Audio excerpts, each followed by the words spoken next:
slap my Xevious up.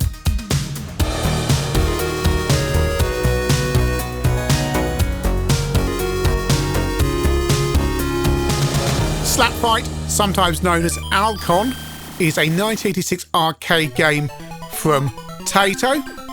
It's set sometime in the future, as these games are on a planet where you've got to rescue the people because they're being invaded by aliens. Interestingly, before they settled on the planet they're on now, the previous planet was called Aurak. Pipe down over there. And I just want to say right at the start, there is a Megadrive version. I'm not featuring it today because it's a Japan-only release, and in any case, I don't have it on my ROM set on the EverDrive, and the SD card is glued into its holder.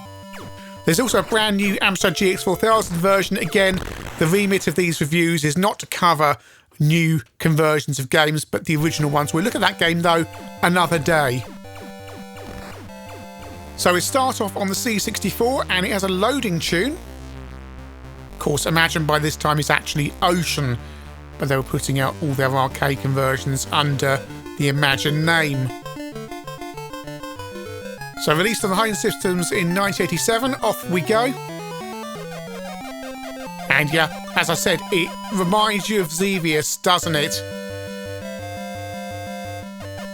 You can have music only or music and sound effects, and the enemies will drop stars that give you power-ups in the same way that Nemesis does.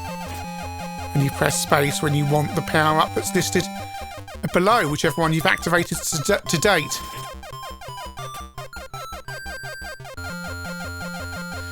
There are two-player options, but it is not co-op gameplay.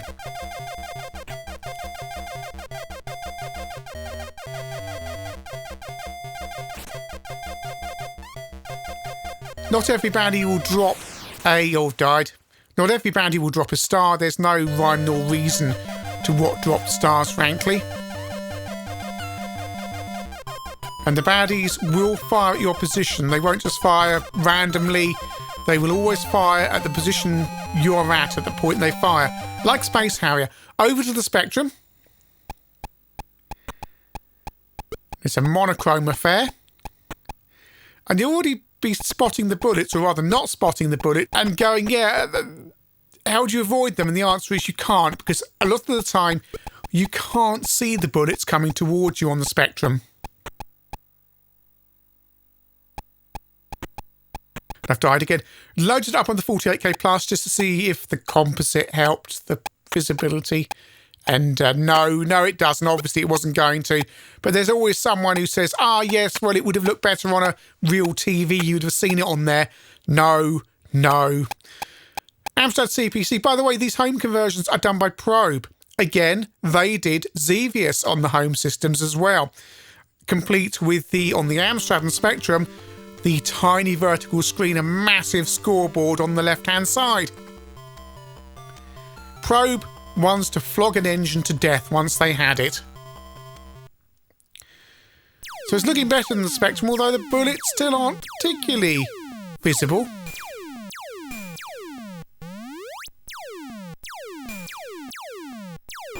So I've died already. Feels a bit pedestrian on the CPC, but I'm not complaining. Graphics do look nice. And that vertical scrolling is quite smooth, and it should be, considering how small the window is.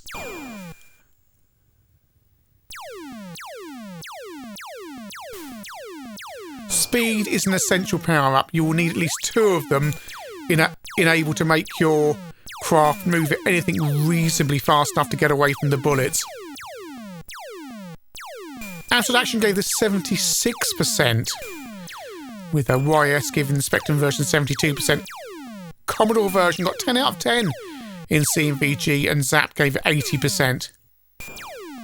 But here on the Amstrad, it's feeling, yeah, it is pedestrian. Now, as Probe already have an engine for this, i.e. the Xevious engine, there is an ST version of Slap Fight. And initially, like Xevious, it looks good. It starts off by default with sound effects only, although you can turn the music on, which we will do in a minute. Graphically, though, this looks nice. There we go, I've got the music on now. However, the game on all these versions has a big problem, which we will see shortly, and that extends to the arcade as well. And at the moment I'm just busily trying to get away from these baddies. Keep moving, because they will always fire at your last position. There's not an awful lot of variety with the bad guys in this game. There's only about 5 or 6 different types. Well, avoid that. Let's keep... Oh, very easy to get pinned down in a corner by lots of baddies shooting at you, especially if you miss, because your initial blaster only has a limited range.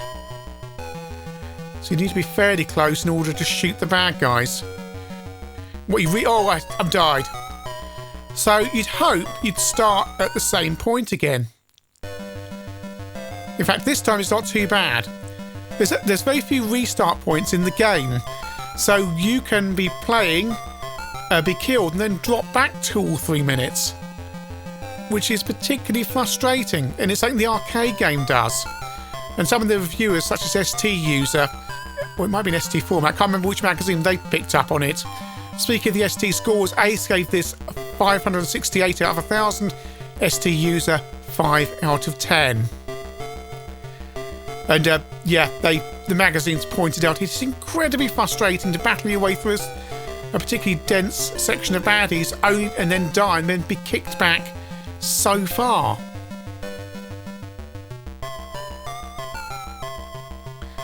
The ST magazines also unfavourably compared this game to Xenon, i.e. Xenon 1, not Xenon 2.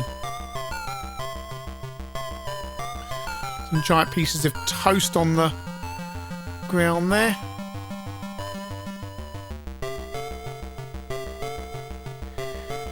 I'm currently playing this ST version without a cheat, but I suspect that's going to have to change, because there's no continues in Xevious, not in the arcade either. It's one, no matter how many coins you put into the machine, you just go back to the beginning of the game. Yep, I've died. So I will come back with cheats. Back to the C64, where I'm now properly tooled up, thanks to cheats. Seriously, this is one hard game. I can't... Xevious, you could kind of get through some of the versions of it, but this, and I know it's not the same developer, but the games are so close. This is Xevious crossed with Gradius / Nemesis.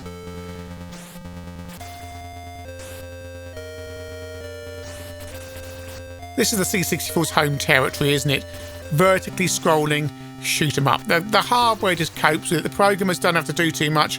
They can concentrate on the gameplay rather than having to worry about getting the entire edifice moving like they do on the Spectrum and Amstrad.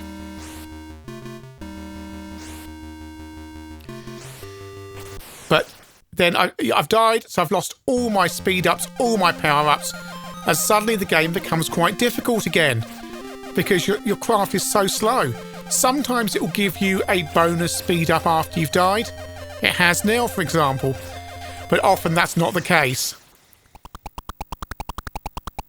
48K only game. The window is marginally bigger than the Amstrad version. We've got that big craft that you quite often see on screenshots, which is the first big enemy you see in the game. Fairly easily disposed of if you've got a weapon. If you've got a standard shooter, then you won't be able to get rid of it, and it will just have to, you just have to wait for it to disappear. The game has options to increase the size of your craft as well as shoot things outside the craft. Have a laser, have a shield. I've died again. There's lots of options, but it feels like a worse version of Gradius. Another power, you don't have all the excitement of the option and all the other stuff that you can really build the craft up. Well, you can, but you'll lose it all again pretty quickly. Amstrad version, and the big bad guy looks a little bit pathetic.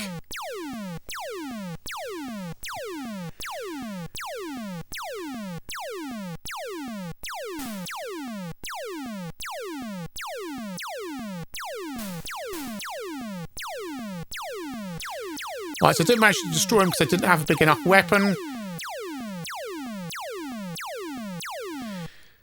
And the sound effect now gets on your nerves because you have to constantly fire and all you hear is pew, pew, pew.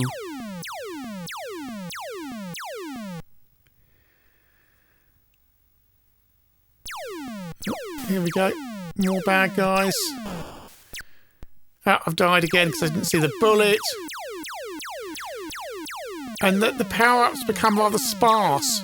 Unless you die, in which case sometimes you get a few extra ones thrown in. But it's that getting kicked back every time. I know other games do it. I know Gradius does it. But it feels far more unfair on this game. On Gradius, you always feel like, providing you've got one speed-up power-up, you can get through the game. In fact, there's people on YouTube doing playthroughs of Gradius with just one speed power-up. For this, in order to play the game properly, you need a couple of speed power-ups. You need the laser. Otherwise, it's just impossibly hard. Back to the ST, where I've now got an infinite lives cheat, although I've been kicked back many, many times. And I'm already quite frustrated.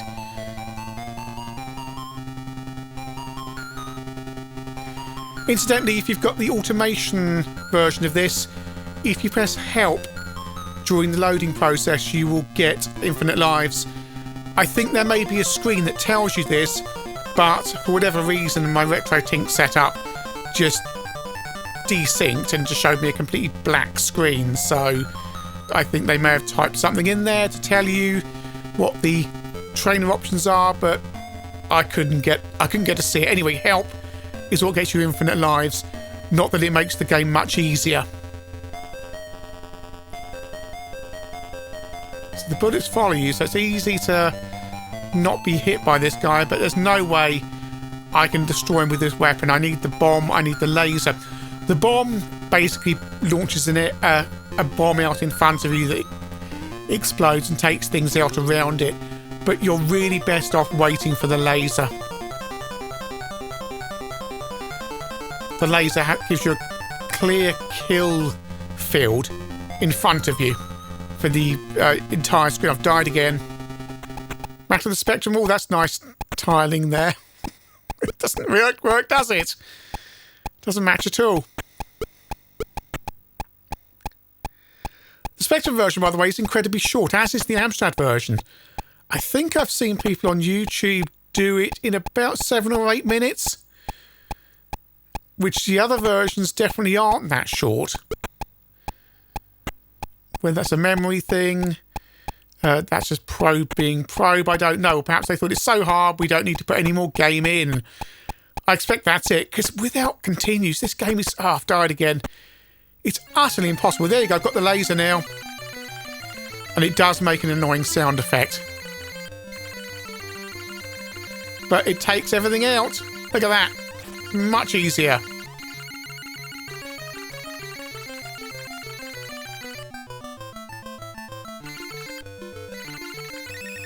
Oh, they've got some big baddie there. It looks like it's got 2 eyes and a little beard. Got rid of him. The other thing about the C64 version is there's a score at the top of the screen, but it seems to be out the usual scan area. So if there's some kind of hardware trick, and I haven't got shield on or any kind of cheat with collision detection, so I don't know why I can touch them. Perhaps you can. Oh, it's a Zeroid. Oh, I got too excited by seeing a Zeroid and died. But it has kicked me forwards, like perhaps I was at the end of a section. Phew, that's lucky. These baddies are horrible because they fire off everything in every direction.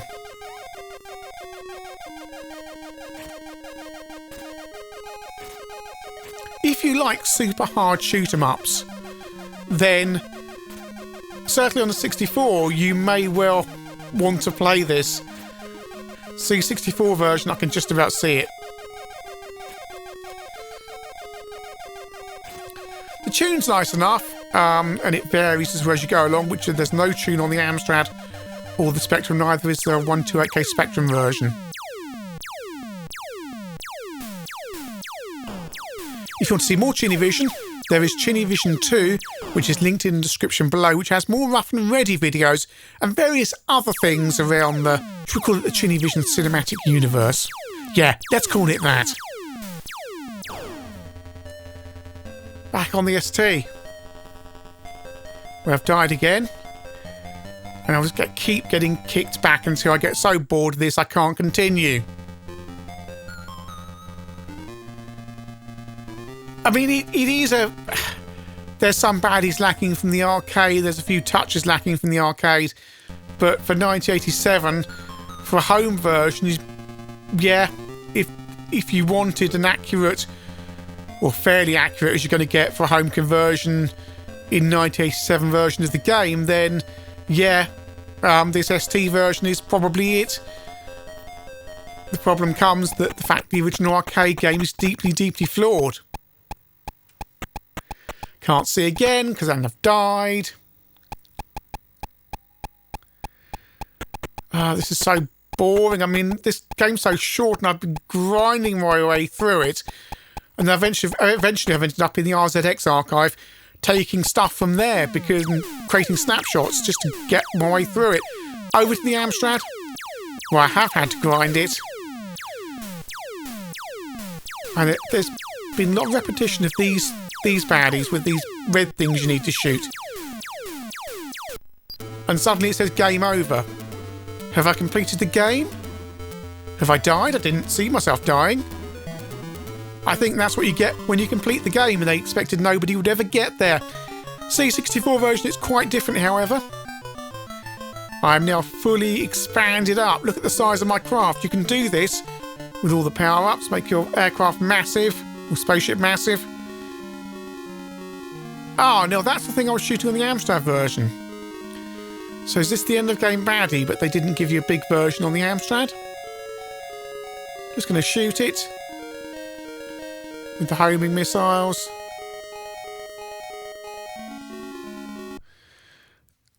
And it loops around again. Slap fight. Well, this or a slap in the face. I think I'd rather take a slap in the face, frankly. Like I say, it reminds you of better games. Xevious, which is much better than this, and Gradius, which is far, far better than this. On the ST, you can say that's at least a visually fairly accurate conversion of the arcade. The C64 actually gives you a better gameplay experience than the ST, and the Spectrum and Amstrad versions are lackluster with tiny displays and about 7 minutes of gameplay in each version, although frankly with no continues and ludicrous restart points, you're never going to see the end of the game, and the fact they don't even give you a congratulations, I think, indicates the programmers knew you would never see the end of the game.